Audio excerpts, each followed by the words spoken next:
On the eve of E3, what are you most excited to see? Is it a console? Is it a developer conference? Or are you wanting to pay most attention to maybe a game coming out? Now, something that you're going to see console makers do is tout their system-only exclusives. Many gamers will get really excited about this and they'll want to hear what their friends are saying about it, and many outlets will report that Microsoft, Nintendo, or Sony has won the conference. And their exclusives played a major role in doing so. I wanted to share some ideas on this, mainly in how it may be or positive, or it may be a negative to experiences in gaming that many are missing. Let's look at a couple of the announcements in past E3s. Specifically, let's look at E3 from 2016. Remember the big game that was talked about then? It was Death Stranding. Yet Hideo Kojima came out and Sony came out and they kind of all talked about the relationship that they were going to have and how this game was going to break all kinds of barriers. After that, a teaser trailer was shown and fans went crazy. A lot of people remember Hideo Kojima's Metal Gear Solid series, one of the most beloved ever. The sad part about the thing is, the game didn't even start development until 2017. So when was E3? When did that start? E3 was in June of 2016. Full development didn't start until 2017. You saw a lot of journalists actually mention that there's a skeleton crew working with Hideo Kojima right now, that the game's not in full development. So let's look at 2016. What was the big game from that conference and what did people go crazy for? Does Final Fantasy VII Remakes ring a bell? Remember the teaser trailer we saw with Cloud walking through the train station? At the end of that conference, people actually stood up and were chanting and crazy, and they actually got a standing ovation. Well, what's currently happening with that game right now?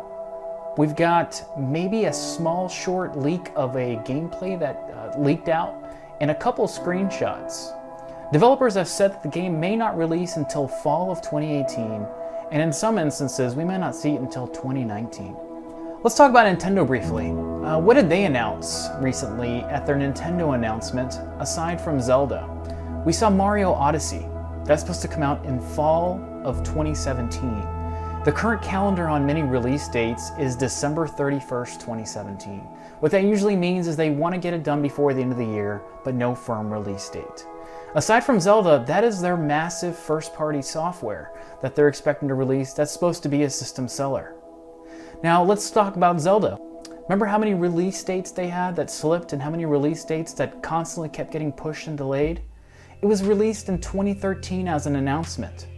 The teaser trailer came out in 2014. We saw Link running through the grass fields and we saw one of the Guardians chasing him down. We had no idea if that was even Link. There was a lot of rumors that that was actually Zelda. This was supposed to be the big release for the Nintendo Wii U.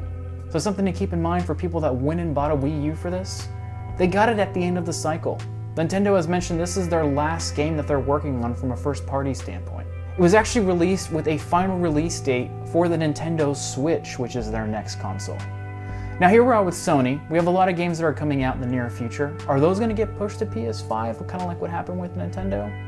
Do these really matter from a sales standpoint? And are they really a big impact as to what all gamers usually fall into? Now that really depends on what sort of a gamer you are, and if you're buying or have bought a console for exclusive software. I've always put hardcore gamers in three very distinctive brackets. The first one is gamers that support all consoles and software, looking for the best of what each has to offer. The second is gamers that stick to one primary console. They may potentially buy another console or consoles, however, they focus only on exclusives for their secondary consoles. The last one is gamers that stick to one console and don't really look anywhere else or any other console or software for different experiences. Now, removing yourself on how people digest games, you'd be surprised that most gamers are actually casual gamers. Based on sales alone, it's easy to point out that in the Sony and Microsoft world, exclusives don't really matter that much. Casual gamers don't worry how well Sony or Microsoft did. Many casual gamers don't even know what E3 stands for. Have you heard of TGS? Well, if you're a hardcore gamer, you probably have. Casual gamers, no idea what TGS even is. Console makers, in the past, have approached software that are exclusives for regional reasons, but not as much as they used to in the past. Remember when Microsoft got Blue Dragon and Lost Odyssey, specifically to entice the Japanese market with a new JRPG for the Microsoft console? Now this happened through the PS3 and 360 era. Microsoft since hasn't really attacked the Japanese market as far as it has for exclusives in their market. But as much many people love JRPGs and other specific system software that may entice certain different regions, they aren't exactly system sellers or best sellers for their console. Many developers have moved to the cross-platform model to broaden their reach in the market. Games like Final Fantasy XV and Metal Gear Solid V, which have been staples in the Sony PlayStation catalog, are now available on both consoles. Let's look at some of the game sales data to make a few observations solely on sales. Now, if we look at the PlayStation 4 library right now, it's important to remember that PlayStation 4 is the leader in console sales right now. And this graph, a very basic graph, shows very easy information as to where we are today. It's estimated that currently there is 57 million PlayStation 4s sold. So what is their catalog doing from an exclusive standpoint? What we see here is a top 10 of currently sold software from PlayStation 4. Notice there's only one red dot. That's Uncharted 4. That is the only exclusive piece of software sold in all of Sony's library. Kind of surprising that the number one sold piece of software is a game from actually the previous generation that has received a remaster, some would call it a remake to a standpoint, with great graphics and new content that people love. It's actually Grand Theft Auto 5. If you look at the rest of the top 10 from Sony PlayStation, you're looking at a lot of first-person shooters and actually sports games. FIFA 16 and FIFA 17 are the highest selling games from a sports standpoint in Sony's catalog. Now let's go ahead and add Sony's PlayStation 4's exclusives to that list. Now when you remove the PlayStation 4 from the graph and you look at games a lot closer, you see things a little bit differently. Let's look at the top 5 overall games sold and then add the top 5 Sony exclusives that you may have seen at previous conferences or even in general. So we have the top 5 with Grand Theft Auto 5, Call of Duty, FIFA, Uncharted, and another FIFA. The other 5 are the exclusives. In many instances, they're half of what they're sold. Now keep in mind, these are the top 5 exclusives, not exactly the top 5 overall sales. Games like Infamous, which have been Sony's big flagships for a long time, only sold 2.82 million units. Now that's not a small number, but when you look at the total other stuff, it really doesn't mean that much. Infamous is number 37 on the list of top sold Sony software. Other than that, in the top 25, you only have Uncharted, which is a current gen game, and then you have 2 remasters of games that are from the previous generation. That's Last of Us and the Uncharted collection.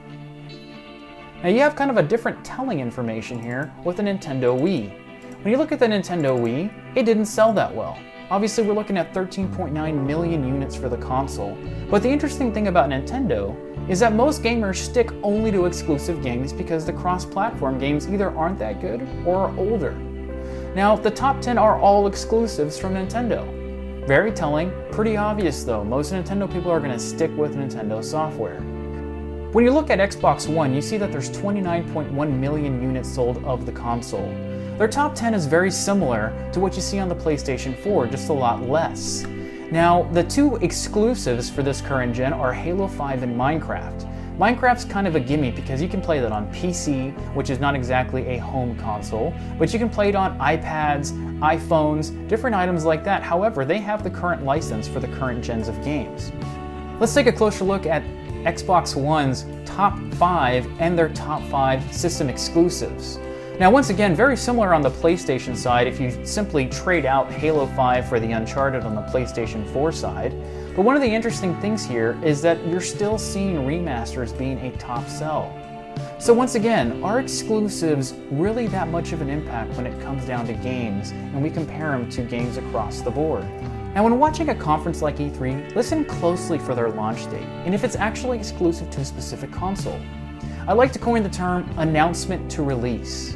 In other words, after a game is announced, how long until it actually releases? Third-party developers have actually moved closer to timed exclusive content. This can come in forms of DLC or an extra mission or maybe even a level just to kind of sway the consumer over to one console over the other. Sony did this with Destiny. They got their DLC a lot sooner than Xbox One did. And they also did it with the COD series. All the maps that came in the Call of Duty series came on PlayStation 4 before they did on the Microsoft platform. Did that really sway gamers over? Well, if you look at the sales charts, they're very similar in sales when you compare it to the amount of consoles sold for each of them. Now, you have seen Microsoft work with timed exclusives. So if you remember Rise of the Tomb Raider, that came out 1 year ahead of the PlayStation 4 version on Xbox One. Now, something to remember when you're actually watching games is not to forget how much fun all of them are. Now, the Mario series of games, the Gears of Wars, the Halos, and the Nathan Drakes will forever stay on their respective consoles until console makers like Sega move from console development to software sales. First-party software may introduce gamers to a console, but do they actually keep hardcore and casual gamers entertained in the long run? The console gaming market is currently flooded with AAA experiences from a number of different developers and consoles. Don't miss the opportunity skipping software while you may be in one of the best generations ever.